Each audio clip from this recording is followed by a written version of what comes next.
Começa agora na Vibe Mundial, programa Café com Sexologia. Falando sobre sexualidade, saúde mental e relacionamentos de casais. Apresentação do psicólogo e sexólogo Oswaldo Rodrigues. Olá, pessoas. Olha, é bom estar aqui com vocês e é bom estar aqui para dividir com vocês o nosso convidado desta noite, Dr. Adriano Pinto, um urologista. Ele trabalha com questões de sexualidade também há bastante tempo. Nós temos algumas coisas para conversar com vocês aqui sobre a interface entre urologia e a psicologia. Adriano, primeiro, sério mesmo, hein? Obrigado por estar aqui. É muito bom estar reencontrando você. Nós sempre estivemos em congressos aí há bastante tempo e é gostoso estar aqui conversando sobre uma coisa que a gente faz junto. Saúde. Eu também tenho que agradecer porque fazia tempo que eu não te encontrava e a saudade é grande do que a gente fez de tão bom no passado. Então, recuperar isso é algo maravilhoso. Mas então, Adriano, como é que é isso, assim? A ideia de você falar dessa, assim, como é que urologista e psicólogo podem trabalhar juntos? Bom, primeiro vamos pensar uma coisa. Urologista trabalha só com homem, é isso? Não, não é verdade.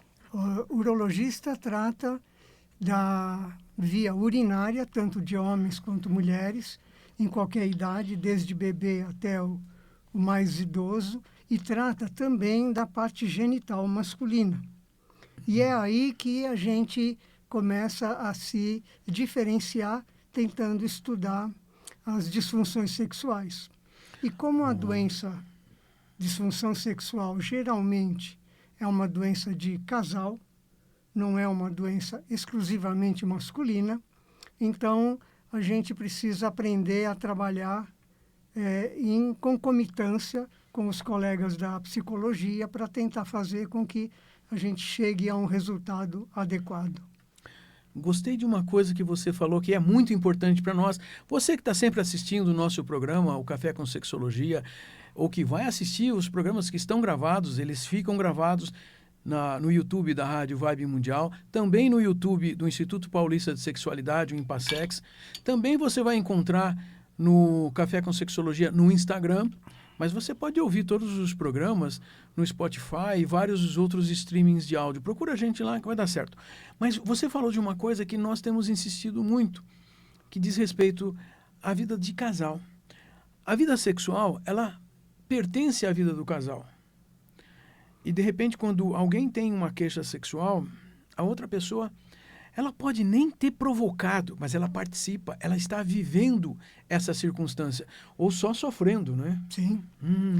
Veja, talvez a história nos faça relembrar alguns fatos importantes. Okay. No passado, a gente entendia a doença sexual ou os distúrbios de ordem sexual como sendo uma patologia masculina. Isso. No passado, era um problema de homem. Até que dois ou três determinados pesquisadores, o Masters e Johnson e depois a Kinsey, fizeram avaliações mostrando que existia uma interação entre essas pessoas e, mais do que isso, que nessa interação interagiam fatores de ordem emocional, comportamental. Então, o que acontece?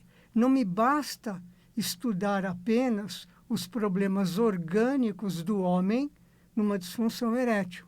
Eu preciso ter também um acompanhamento dessas pessoas por um grupo de pessoas que consiga estudar adequadamente o aspecto emocional da sexualidade. E do nosso lado, um psicólogo, um psicoterapeuta atendendo uma queixa sexual, feminina ou masculina, nós temos que compreender que existe um corpo que precisa ter a capacidade de funcionar. E quem é que vai examinar esse corpo, entender se ele está funcionando ou se ele é capaz de funcionar? O médico, no caso dos homens, um urologista, no caso das mulheres, nós pedimos para um ginecologista que também atue e trabalhe com questões de sexualidade, porque nós hoje sabemos assim, não basta ter uma formação em medicina, porque sexualidade tem mais a ver com como fazer aquele corpo funcionar. Na verdade, sexualidade é uma patologia multiprofissional. Não basta exclusivamente o médico ou o psicólogo. Hoje em dia, a gente sabe, por exemplo, que a posição, a situação do corpo durante o ato sexual ajuda ou atrapalha a relação. Ou seja, nós também hoje precisamos de uma fisioterapeuta ou um fisioterapeuta que nos ajude a ensinar esse casal quais são as melhores nuances do ponto de vista do corpo dessas pessoas para que a gente consiga ter uma relação sexual satisfatória. E vai além. O problema talvez maior que a gente tem enfrentado nos dias que estão acontecendo é que a grande maioria dos pacientes, ou pelo menos uma grande maioria deles, não gosta de procurar o psicólogo. Eles se acham, olha, você acabou de me classificar como louco. Não. Ninguém está classificando ninguém como louco, ou como psicótico, ou como anormal. Ao contrário, nós estamos dizendo que o seu comportamento foi treinado de uma determinada maneira que permite que você falhe em algumas circunstâncias. Você está contando que o nosso corpo aprendeu a errar.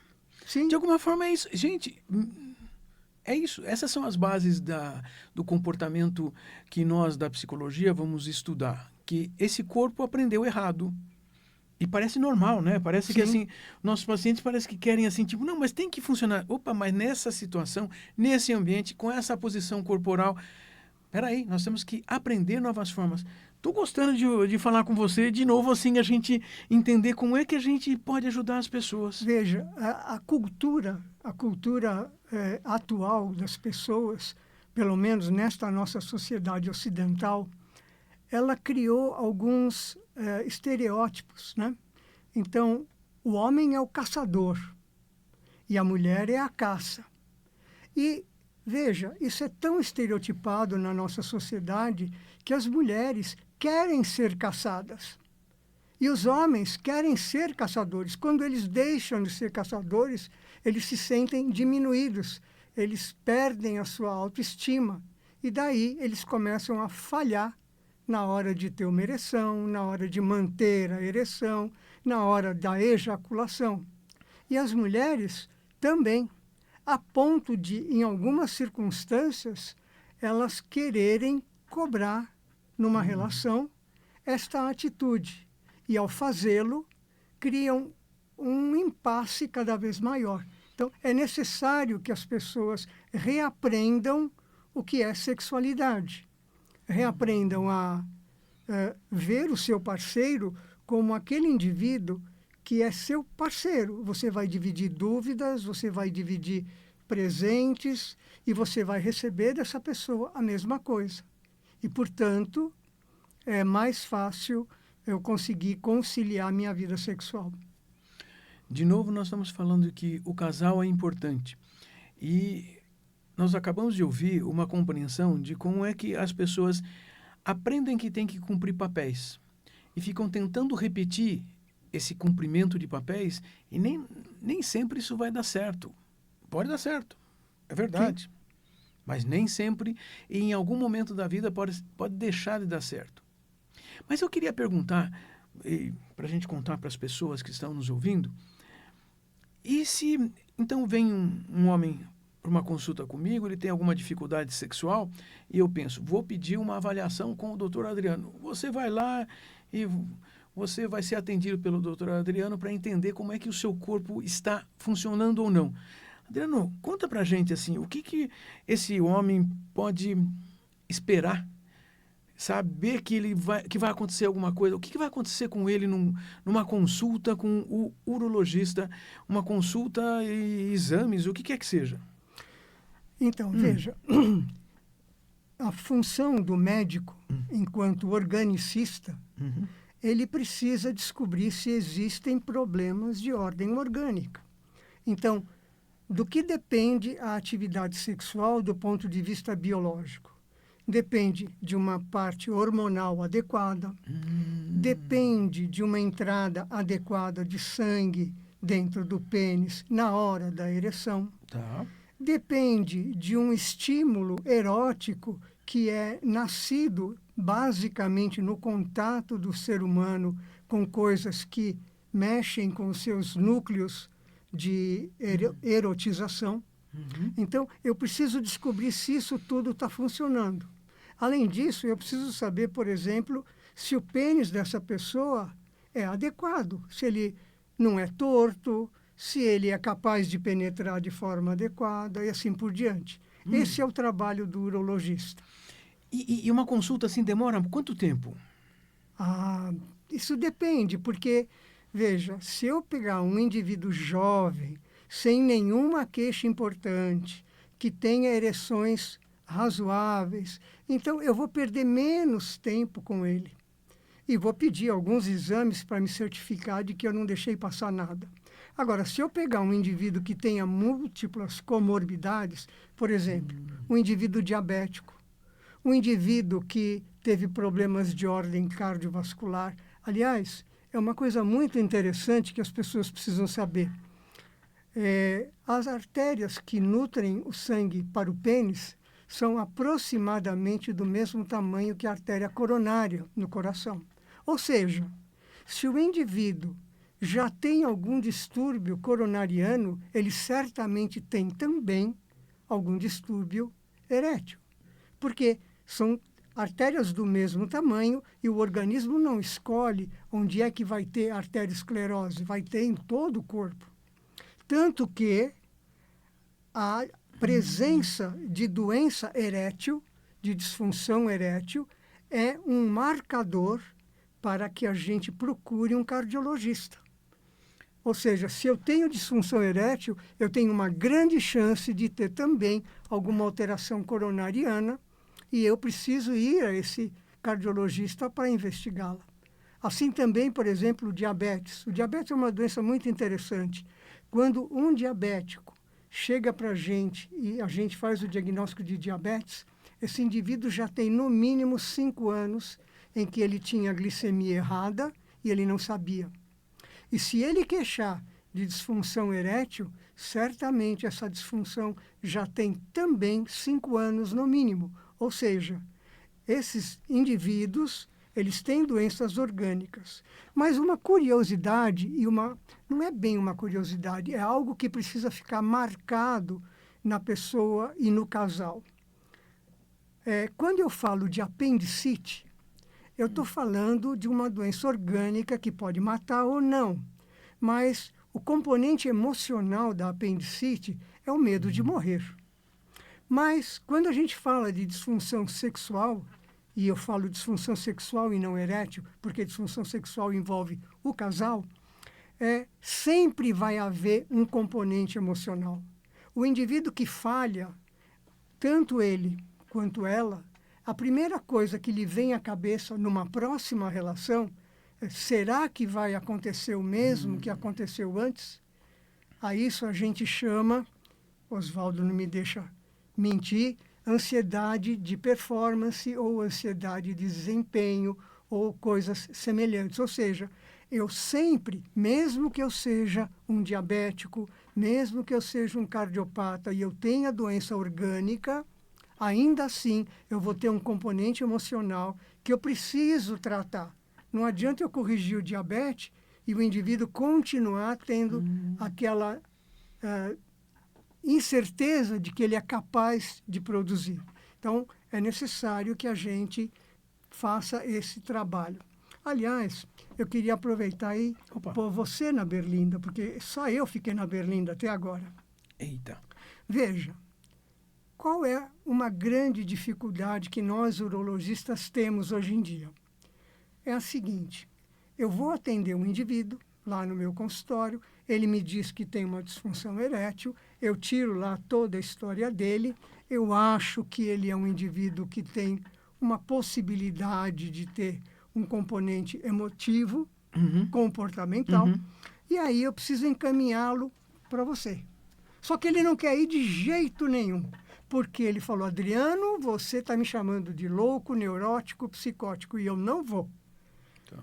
Existe alguma forma em que o urologista poderia fazer uma avaliação inicial Para, no mínimo, eu classificar esse indivíduo e dizer para ele, olha, eu fiz a sua classificação e você foi reprovado. Você vai ter que ir no Oswaldo. Pois é, você está contando uma coisa, da mesma maneira que eu vou encaminhar um paciente homem para um urologista que saiba lidar com as questões sexuais. Porque tem muito urologista que vai dizer, não mexo com isso. É verdade. Mas como é que eu posso pedir uma avaliação, então, de uma área que seja comportamental, conjugal, sair da ideia de uma coisa psicológica. Você nota que o termo psicológico parece que remete as pessoas a pensar em coisas ruins. Mas nós podemos falar de aspectos comportamentais, o que é verdadeiro, e de relacionamento de casal. Por quê? O relacionamento de casal, de toda maneira, está na base. Se não provoca, está ajudando a manter. Isso é verdade. Então, como é que nós temos uma avaliação desses aspectos? Esses aspectos comportamentais, esses aspectos relacionais. É isso que um psicólogo também pode fazer. Claro que, assim, tenho que concordar com você também que a maioria absoluta dos homens, por exemplo, que tenham problemas sexuais, obviamente não tem problemas psiquiátricos, tem problemas normais. Normais, quero dizer, o que qualquer um de nós pode ter. Sim. A questão é que eles perderam o controle sobre uma parte do corpo e aquela parte do corpo literalmente aprendeu a fazer errado. E a gente, quando acontece com a gente não percebe isso, não sabe reconhecer isso. Qual é o papel na psicoterapia? O psicólogo vai compreender como se desenvolveu o problema para fazer um outro caminho, para que esse corpo aprenda um outro caminho. E não estou me referindo apenas ao genital. São as questões emocionais, as questões de relacionamento de casal, como é que você se sente e como é que você pensa essas coisas, além do fazer especificamente. E sim, você pode estar encaminhando exatamente para fazer uma avaliação do ponto de vista da psicologia, sobre os comportamentos sexuais, comportamentos de relacionamento a dois, relacionamento conjugal. Isso vai servir para colocar junto, né? Porque aí, nossa, eu fico pensando, e se por acaso houver alguma circunstância, uma situação entre nossas profissões? Se eu tiver um paciente que me procura num estado depressivo, veja, um estado depressivo, ele não está numa depressão que ele não sai da cama, mas ele está num estado depressivo que ele não sorri para nada e já faz assim semanas e semanas. Mais provavelmente ele tem taxas hormonais rebaixadas ou complicadas. Mas eu tenho que também saber o quanto é isso para saber, caramba, e se nós saímos do estado depressivo? Eu tenho que voltar de novo a perguntar, doutor Adriano, verifica de novo agora se está bom ou não está, se a causa era o estado depressivo ou se nós vamos ter que achar alguma outra coisa. Então nós precisamos estar constantemente em correlação, numa interdependência, porque assim nós não deixamos essa pessoa escorregar ou passar mal, ou continuar se sentindo mal. Uau! Mas também tenho que me preocupar com alguma coisa, né? Você não vai me mandar um paciente dizendo assim que eu vou treinar ele sexualmente, né? Não, claro que não. Mas, veja, para isso, a gente precisa criar alguns tipos de hábitos especiais. Esses hábitos especiais estariam relacionados a... O que eu preciso é fazer com que essa pessoa fique preparada para carinho, para toque, para relação de familiaridade. De intimidade. Intimidade. Física. Perfeito, essa é a palavra correta, intimidade.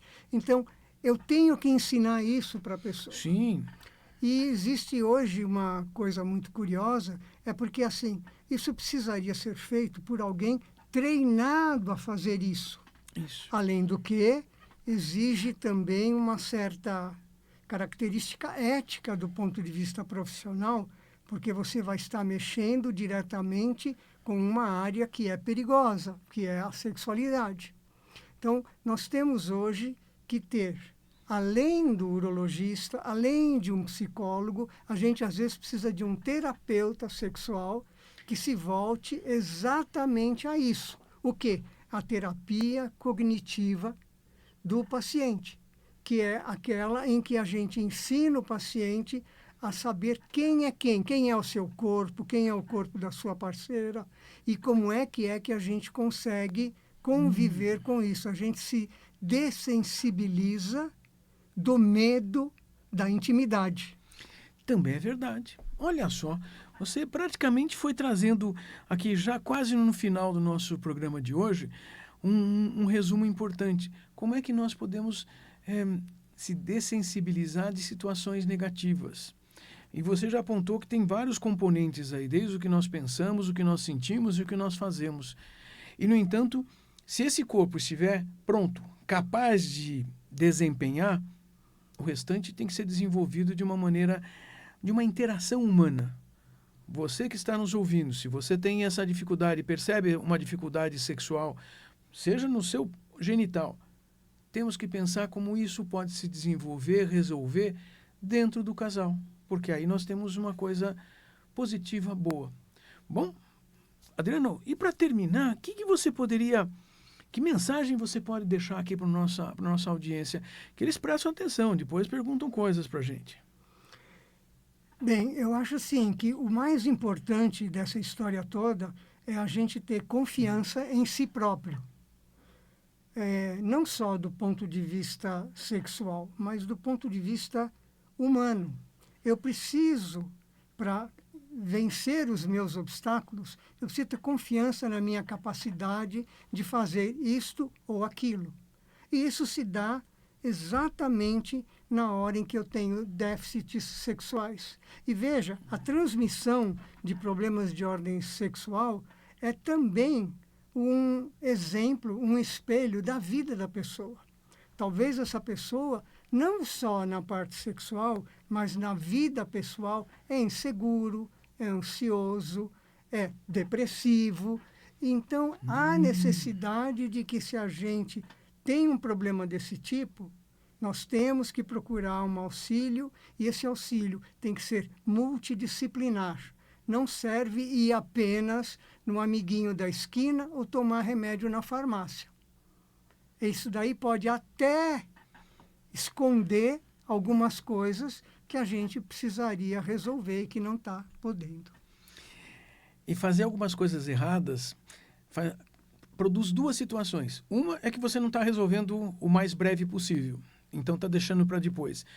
E algumas dessas circunstâncias podem se complicar ou piorar ao longo do tempo. Inclusive algumas coisas físicas, né? Porque, afinal de contas, algumas doenças físicas estão em andamento. Você citou uma coisa, diabetes, gente.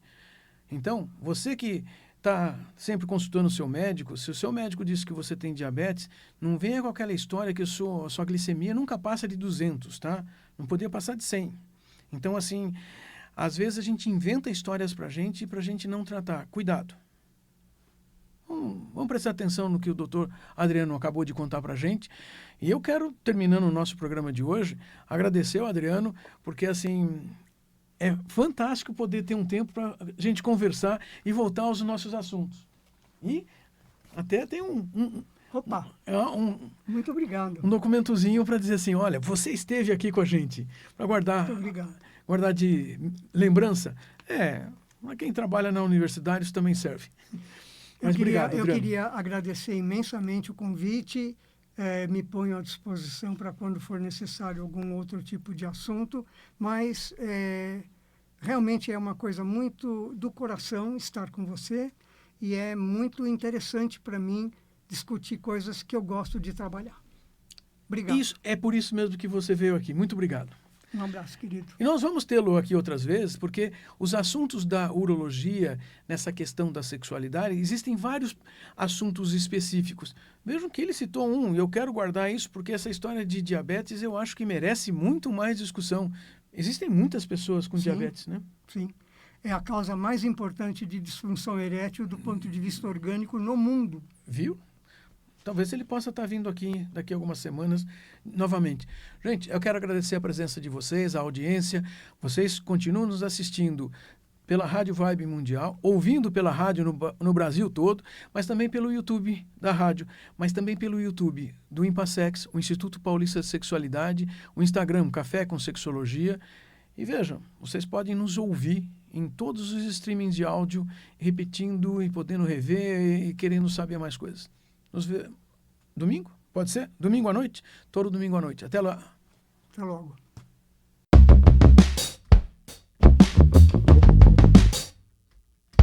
Você ouviu o programa Café com Sexologia com o psicólogo e sexólogo Oswaldo Rodrigues. Todos os domingos, ao vivo, às 20h30 da noite.